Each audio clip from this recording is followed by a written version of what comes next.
It should be noted that 7,185 had left the IDP camps on various grounds and did not return, while a further 1,380 sought admissions to hospitals and did not return after treatment. 802 IDPs died due to natural causes during the time they were awaiting to be resettled.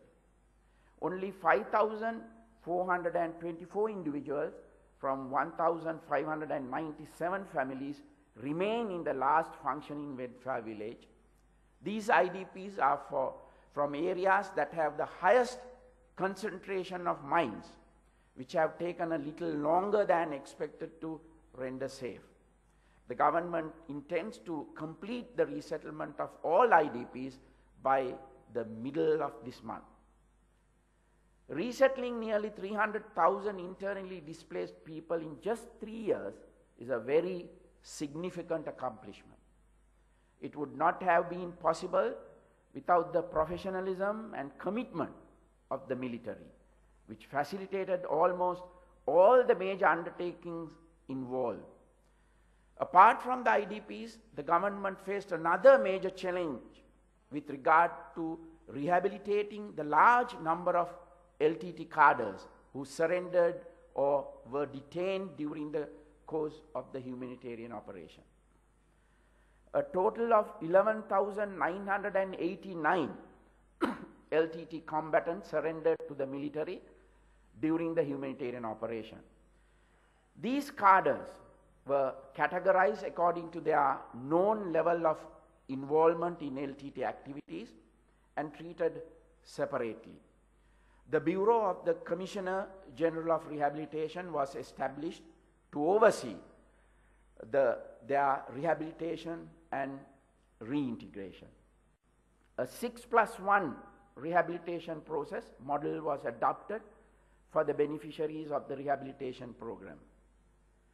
This process rested on 6 pillars, namely spiritual, religious, and cultural activities, vocational and livelihood activities, psychological and creative therapies, sports and extracurricular activities, socio-culture activities, and education.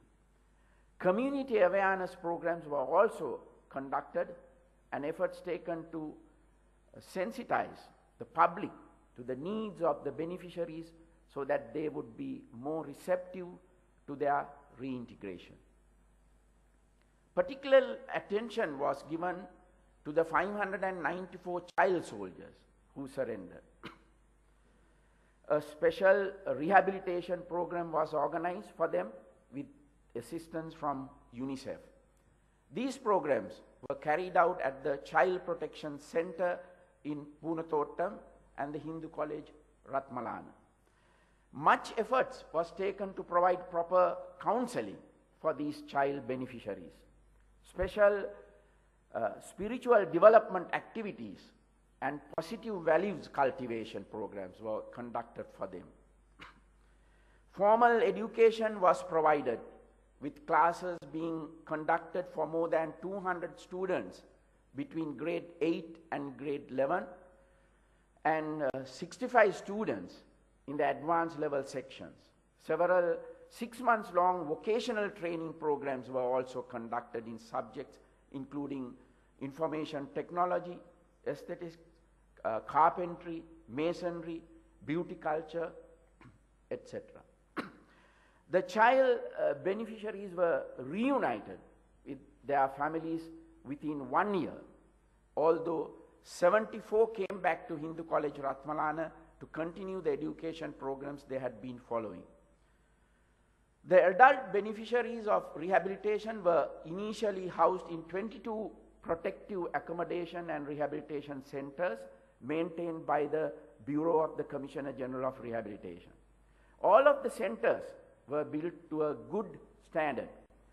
It is important to stress the fact that several international agencies, non-governmental organizations such as the IOM and the UNICEF were given free and unfettered access to rehabilitation centers. So too were diplomats, media personnel, lawyers, and the family members of the beneficiaries. Special leave was also granted to many of the beneficiaries to visit their families and attend religious and cultural activities at home from time to time. All beneficiaries underwent extensive programs that were designed to equip them with the ability to return to normal life in society.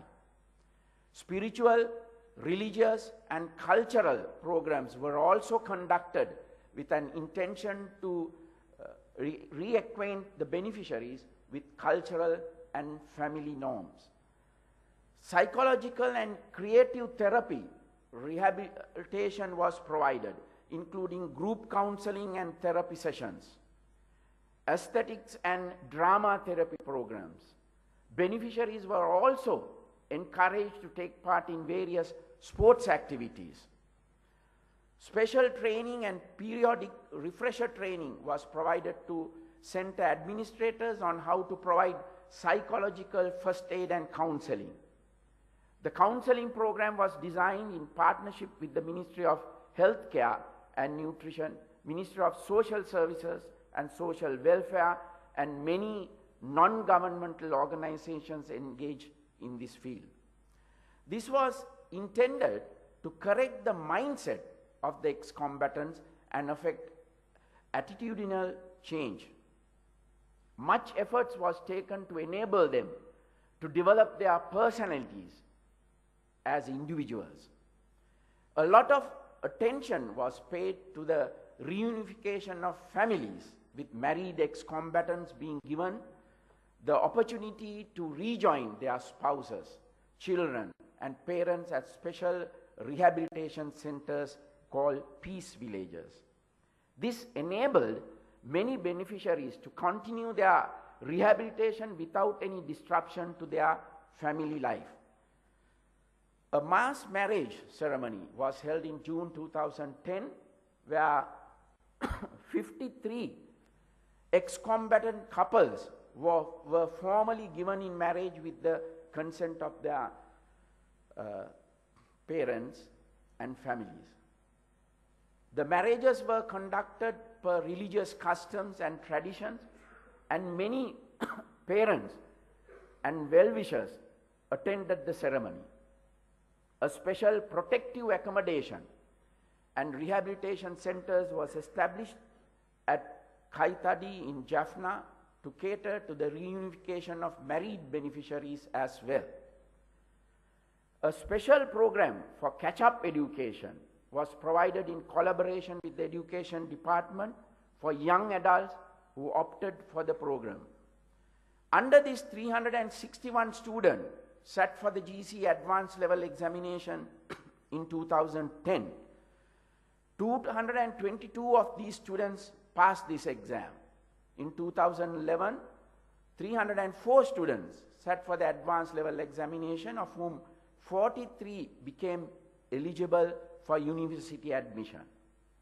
166 students sat for the GC Ordinary Level Examination in 2010, of whom 91 passed, and 77 students sat for the same exam in 2011. 46 different vocational training courses were also provided to the beneficiaries of the rehabilitation program. The courses involved many sectors, including agriculture, industry services and entrepreneurship. Substantial opportunities were provided for training information technology with assistance from private sector implementation partners, and a computer lab was set up with the capacity to train approximately 100 persons at a given time. A number of programs were created to support beneficiaries who wish to set up their own businesses, with courses being conducted on self-employment, entrepreneurship, and micro-enterprise development. A special loan scheme for self-employment was also launched. It is important to note that steps have also been taken to recruit a large number of these rehabilitated ex-LTT combatants to the civil defense force. They will be used for development activities in their areas of residence. The reintegration of the rehabilitees to society took place only after trained counselors assessed their preparedness to adapt society and resume normal life.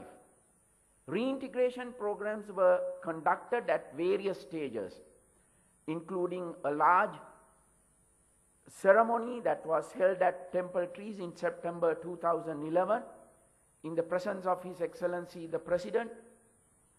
In all, 10,965 rehabilitees have been reintegrated to society as of now.